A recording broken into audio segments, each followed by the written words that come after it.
Warning, this video contains anime-only spoilers. It's not often you come across an anime that oozes passion. Watching 86 Part 2 felt like a cinematic experience I haven't felt since Kimi no Na wa. The director uses a show, don't tell formula that requires some strong attention to detail in order to fully appreciate. If you haven't already, check out my first video of my 3-part video series on 86 before watching this one. We begin the second half of 86 with the debut of Lena's new look. She chooses to don a black uniform and added a streak of red hair. By adding these two colors to her appearance, all 5 colors of the San Magnolia flag are now represented with her new look. This is her way of trying to uphold all of the values of the Republic, despite the corruption and incompetence all around her. In the next scene, she walks straight into a sword in a symbolic way that is suggesting she is stabbing herself. Lena in a way is committing career suicide by sticking her neck out for the 86. Formerly known as a major, she has now been demoted to captain. The officer who is berating her is a lieutenant colonel who is 2 ranks above her. With her demotion, she is no longer reporting to General Jerome Karlstahl. Captain Melise is no longer commanding the Spearhead Squadron as a punishment for her unauthorized use of artillery from episode 11. You can see Lena is still hopeful the ex-Spearhead members are still alive because she still has them pinned to her corkboard.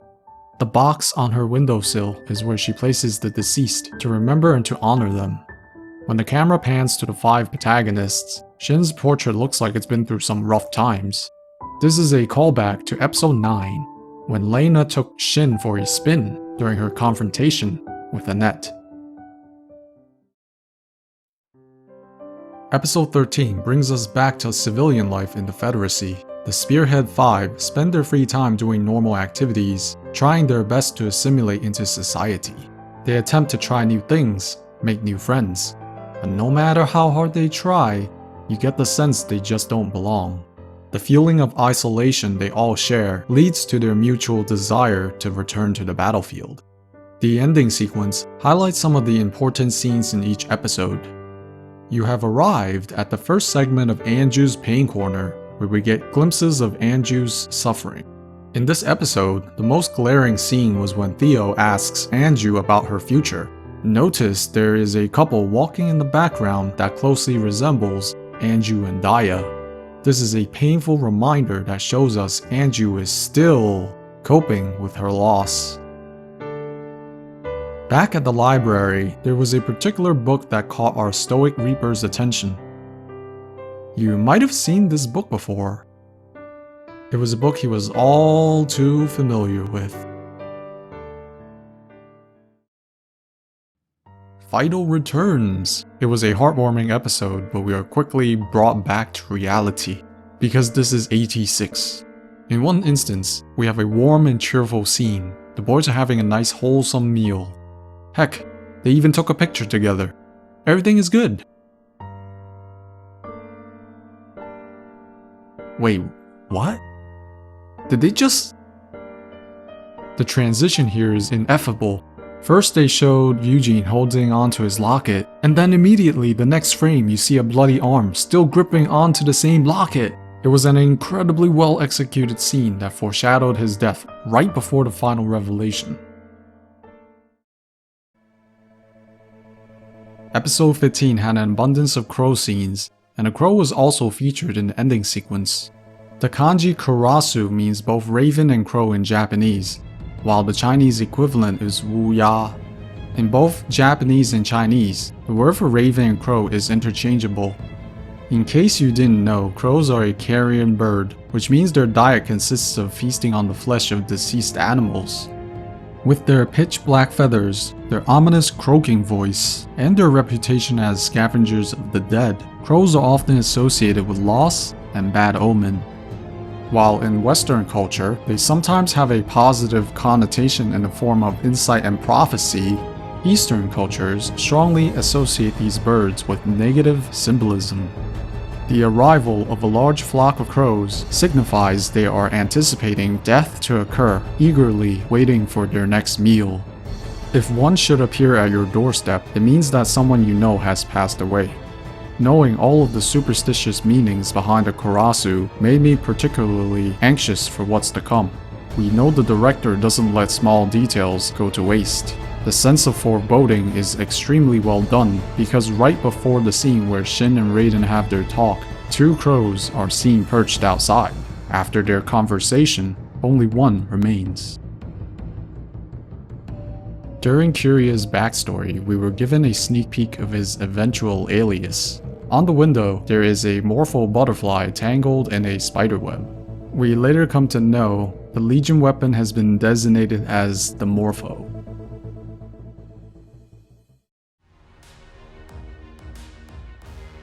Episode 12 and 15 dropped various hints that the Republic was outgunned. While Lena's squadron reduced in numbers, Legion-controlled territory was ever expanding. Surrounded on all fronts, the imminent full-scale invasion finally happened on August 25th. No-Face has no chill. He chose no better day for such antics, to attack on the very day the Albas celebrated their annual revolution. The conversation between Lena and General Karlstahl deserves a mention. Jerome wanted to know if Lena is truly prepared for what's going to happen, questioning her resolve. The tension here is palpable. He strongly believes the 86 will turn on the Albas as soon as they open the floodgates, because when the oppressed get the opportunity to lash out at their oppressors, bad things tend to happen. In other words, my man has probably watched enough hentai. What I meant to say was, he's obviously studied enough history to know where this is going. The ever idealistic Lena shows unwavering conviction in face of the general's dire warnings. Jerome was always the man to uphold the status quo. He followed the will of the nation and was complicit with all of the wrongdoings in the Republic. He didn't want Lena to chase empty ideals because those same ideals took the life of Vasclav Milize. But knowing things are finally coming to an end, he takes up his combat-worn gear and decides to pave the way for Lena to chase her idealistic dreams. By the looks of his worn gear, Jerome wasn't a top general for no reason. He was a seasoned veteran that experienced life on the battlefield. On that day, humanity received a grim reminder, for they live in fear of the Legion and were disgraced to live in these walls they called District 1. This episode contains a ton of parallelism. The juxtaposition between episode 1 and 17 has some unsettling visualization. The once glorious and peaceful Republic, basked in morning light, is now bathed in a sea of flames under the pale moonlight. I previously talked about the importance of names back in my first video. Once again, they are named the Spearhead Squadron. The analogy here is perfect, and to no one's surprise, they are yet again on another suicide mission. The 86 are the perfect people for the mission, for they are the most likely to succeed in destroying the Morpho while having no family members that will mourn for their deaths. The scene with the 86 talking in lieu of Shin's consciousness was brilliant, but it tops off with a shot of Shin from outside the window. The Undertaker can hear the Legion inside the walls of San Magnolia, and he believes the major he confided in has passed away. Always carrying a stoic demeanor, Shin doesn't know how to cry, so in order for the director to show us how he's truly feeling, the rain droplet on the window sheds a tear for him. There aren't many details in episode 18, but it's worth mentioning that Nahazeva is based off of a real-life counterpart called the Caspian Sea Monster. The practicality of using a hovercraft on land is limited, but it was effective for evading detection over sea. I really love how Asato uses non-fictional military weapons as an inspiration for the world building. The Morpho is based off of a historical weapon called the German Schwergewicht cannon, which was used in World War II. We first saw the Legion Shepherds designating Shin's Reiging Leaf with a special call sign in episode 19. They called him Balegyr. The word derives from Old Norse, and it's another name for Odin. Odin was a god of war and death, who gained his powers on the verge of death. Sound familiar? The word Balegyr has a literal meaning, the one with flaming eyes, which is quite fitting due to how the Undertaker pilots his juggernaut. The reason why the Legion Upper Echelon designated Shin with a special name was because he was perceived as an immense threat to the Legion. In episode 20, the show continues to flex on us by using a brilliant visual metaphor that gives us insight to how Raiden and Shin are feeling. The camera's sudden focus onto the railway emphasizes the directions both characters are heading towards. Despite sharing the same path, Raiden's path is clear and without hindrances. Meanwhile, Shin's path is blocked. There is nothing physically preventing Shin from moving forward, but he has a mental hurdle that he simply cannot get over. The Reaper can't see a bright future ahead, and therefore is convinced this will be a one-way trip. A time-lapse of a blue butterfly takes place throughout episode 20. The symbolism here can be taken quite literally. The 86 are ants, slowly dismembering the remaining fragments of a deceased morpho butterfly. Another interpretation of this scene I really enjoyed came from Twitter user Maria, who often tweets about 86. And we're back for another segment of Anju's Pain Corner. While everyone shares their desires to see the ocean after the war, Anju talks about wanting to see the glaciers up north. I wonder where I heard that one before. Oh. Every so often, the show likes to rub salt in the wound and remind us that Daya's passing still hits right in the feels. Why do they do this? Just to make us suffer? The Lowe, in German, is a tank-type legion introduced in episode 2. Tanks are generally categorized as slow but powerful armored vehicles with low maneuverability. Luves were no different. They're often seen supported by the more mobile Amaise. In the first half of 86, we learned Luves had a glaring weakness because they can't shoot up. In episode 21, they've overcome that weakness.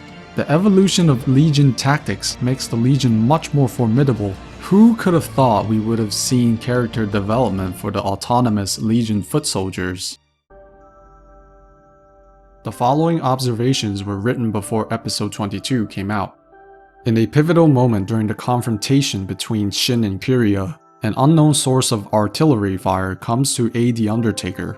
In a direct callback to episode 9, the same type of mortar bombardment is used in episode 21 during the fight against the Morpho.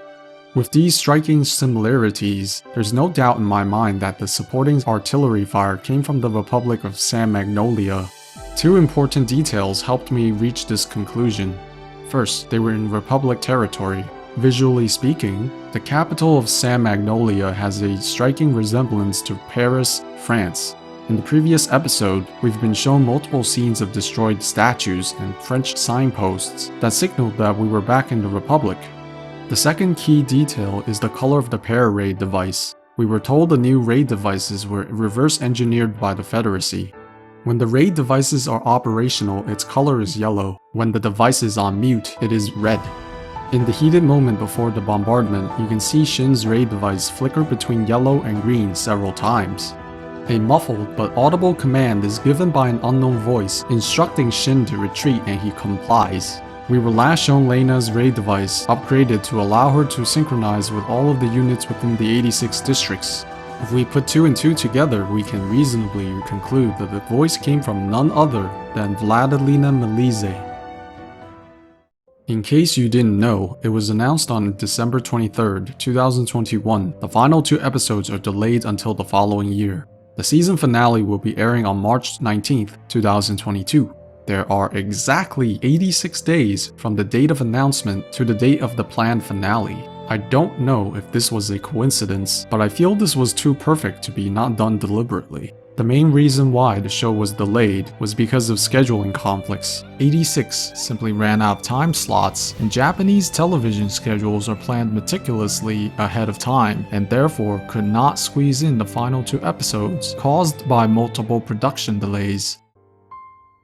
Hello, if you're still here, you're one of the 10% of people who actually watch a video all the way through, so thank you. I appreciate you. Now, I know what you're thinking. You're asking, where are the last 2 episodes? Where's episode 22 and 23? Well, let me tell you. The last 2 episodes have been living rent-free in my head for the last 2 weeks, and I've not been able to wrap my head around it. This video is already way too long, and I think episodes 22 and 23 deserves its own video. I have a lot to talk about, so I think it's warranted to make a 3rd video, so look forward to it. Anyway, this video did take a very long time to put together, and if you did enjoy the video, leave a like, share, subscribe, and leave a comment, let me know what you think. I would love to hear about what type of details you guys noticed that I didn't. Anyway, that's all for me for today. I'll catch you guys on the next one. Peace.